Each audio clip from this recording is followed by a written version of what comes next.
আপনারা জানেন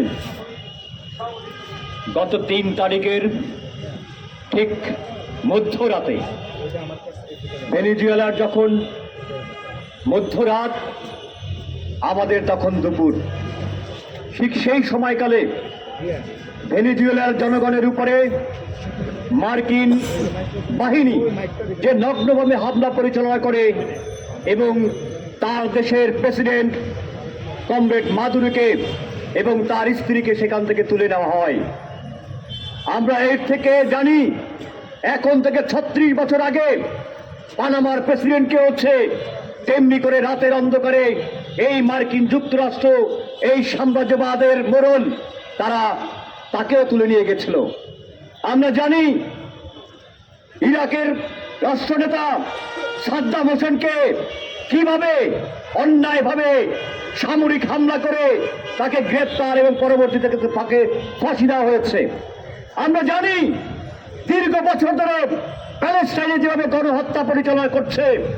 আমরা জানি সারা দুনিয়ায় এই মার্কিন সাম্রাজ্যবাদ কিউবাতে দীর্ঘ অবরোধ এবং বিভিন্নভাবে কিউবার নেতা ফিদেল ক্যাস্ট্রোকেও হত্যা করার চেষ্টা করেছিল।